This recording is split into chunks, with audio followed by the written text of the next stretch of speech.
I thank the member for Gordon. The question is, are there any statements? I call the member for Indi. Thank you, Madam Deputy Speaker. Vale Joan Kirner, and her legacy goes well and truly beyond politics.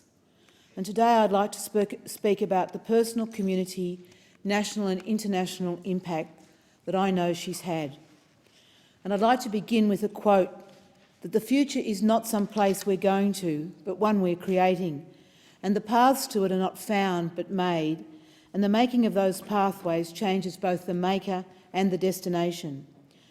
Joan Kirner looked into the future and thought we could do better, so she set about doing that. And I think she made a significant impact both on the destination and the partners she worked with along the way. She made it better for women, she made it particularly better for farm women, she made the future better for country communities, and better by far for this young rural country woman. And that was me in my 30s, when as a young staffer with the Victorian Ag Department, I worked for the Department of Agriculture and Rural Affairs. Minister Kirner was a Minister for Conservation, Forests and Lands, and together with Carolyn Hogg, Kay Setchers and Evan Walker, and managed by the amazing Frank McClellan, they headed up what was called the Rural Affairs Committee of Cabinet. And our job as Rural Affairs advisors was to report to that Rural Affairs Committee of Cabinet. And there's a huge legacy right across Victoria, I think Australia and certainly international, of that particular model of doing work. And today I'd like to put on record some of the impact and pay enormous tribute to that small team of people led by Joan. We've heard lots of talk about land care. And certainly I personally was involved and became the inaugural secretary of the Indi Valley Land Care Group in 1988 that still exists. Another huge contribution that Joan and that team made was the Victorian Rural Women's Network. 21, 22, 23 years later, it's still active, connected, and communities are still engaged about it. And I call on the Victorian Government, as a legacy of Joan Kirner, to re-look at the model of the Victorian Rural Women's Network, and let's empower it and resource it to continue to do good work. I talk about the Women on Farm gatherings, where women are still meeting right across Victoria, coming together, networking and finding their voice and influencing government. I talk about the small town study that re-innovated towns and communities in my electorate, particularly of Beechworth. I talk about the REV, Rural Enterprise Victoria workers, paid workers who were paid to go and do community work and economic development in rural towns. I talk about the structural adjustment that Joan, Carolyn and Kay organised to be community-centred and the particular work they did in the Mallee and Felton House, and how this model of putting resources into communities enabled and helped structural adjustment. And I can remember particularly the fax machines that they paid for to go to our community houses, and what a difference it made being able to communicate by fax. To all my communities in North East Victoria, we continue to benefit from the work of that Rural Enterprise Victoria program. We got economics, and we could see that it would be a driver for innovation and connectivity. And today, when I look around my communities, I can see the result of all that work. And as a Rural Affairs advisor, our job was to serve that Committee of Cabinet. There were 17 of us right across Victoria, and our job was to look at our communities and report to Cabinet on what the issues were. And I have to say, it was a daunting task. There was nothing easy about working for Joan Kirner. In fact, I'd have to say she made us scared. We had to be our best selves. And she wasn't above handing back a cabinet paper and saying, do it again. She wasn't above saying, well, that doesn't work, and where's the logic, and where's the data, and where's the statistics? And we talked about this last time, and where's the follow-up? But the thing that she made us do more than anything else was find those invisible people. So where were the mothers? Where were the young girls? Where were the older women? Where were the people with disabilities? And from my limited experience of community work, it was a shock, because we said, well, they're not there. And Joan would say, well, go and find them, because of course they're there. So I really want to talk about a couple of things that came out of that, that oversight they had and that absolutely strong belief in community. We've heard a lot about land care, and I'm not going to talk too much about it, except to say that in my electorate of Indi, land care is strong, it's thriving, and it's one of those fundamental planks that underpin our really strong communities.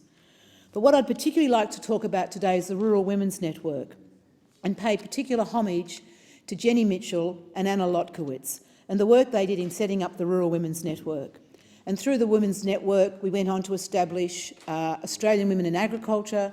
Australian Women in Agriculture went on to run international conferences in Australia, in America, in South Africa, in Madrid, and we're currently working with India. And all of this grew out of that commitment of that Committee of Cabinet to do good work. So the thing about the vision was Joan absolutely believed in community. And what she taught us was that if you actually see community, you honour it and you support it, then anybody can come and work their way through the system. You don't actually have to start at the top. So that's what the Rural Women's Network did. It brought us together in small groups, it taught us how to network in our communities, it taught us how to connect, and it didn't matter who you were married to, it didn't matter who your parents were, there was place for anybody in the network. And then we were supported by this fantastic magazine called the Network Magazine that came out 4 or 5 times a year and told our story so that we could see each other. And we absolutely grew in confidence as we knew that this Cabinet Committee was listening to us, our stories were reported back to us, and then the most amazing thing happened, that this Cabinet Committee took actions on stuff that we thought were important, on telecommunication, on transport, on childcare, on education, and they put resources into community building. So the Neighbourhood House Network grew, and many of us had a career that we worked through the Neighbourhood House as we grew in strength and confidence, on going on committees, on becoming president, becoming secretary, on taking delegations to ministers, on having our voices heard. And the network is still really strong. It's strong in Victoria, but it's also strong in New South Wales, it's strong in Queensland, it's strong in Western Australia, it's strong in South Australia, and not so strong, more subtle in the Northern Territory. So that legacy really lives on. But I'd also like to talk about what else has happened as a result of that Rural Women's Network, giving women courage to stand up to form Australian Women in Agriculture, giving us women courage to go across and work in Papua New Guinea, to work in Ireland, to work in India, to work in North America, and take that message that women's ways of working in country Australia is strong and it's powerful, and that we actually don't have to be out there and compete with the blokes to do it, that our competitive advantage is our communities and our families and our networks.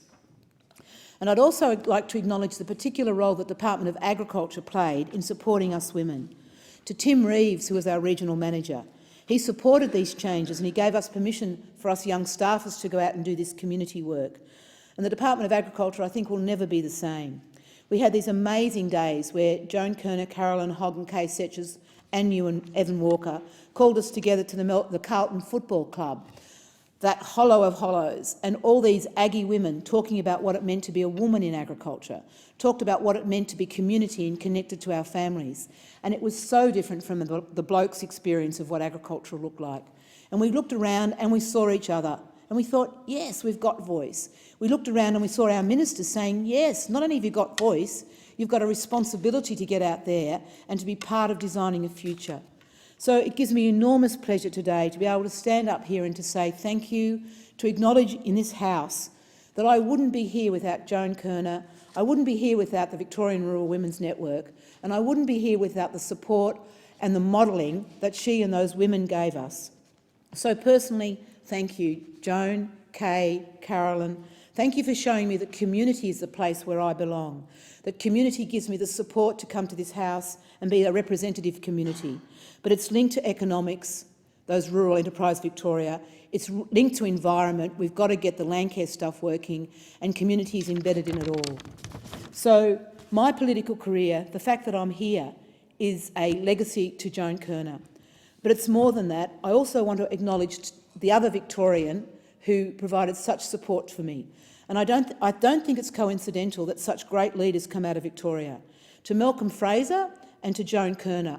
They looked at people like us rural people, and both, well, certainly Malcolm as well, and they gave us the support and the courage to be people of conviction based in your community and be good representatives.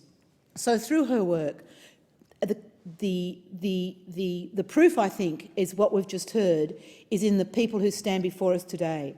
But for me, I want to finish off. So the future is a better place because people like Joan set about building partnerships, and they had such faith that if we work together, we can actually create a future that's inclusive. Thank you, and I would really like to pass on my sympathies to all concerned, but particularly to acknowledge the work of those great women and to thank them for what they've done. I thank the member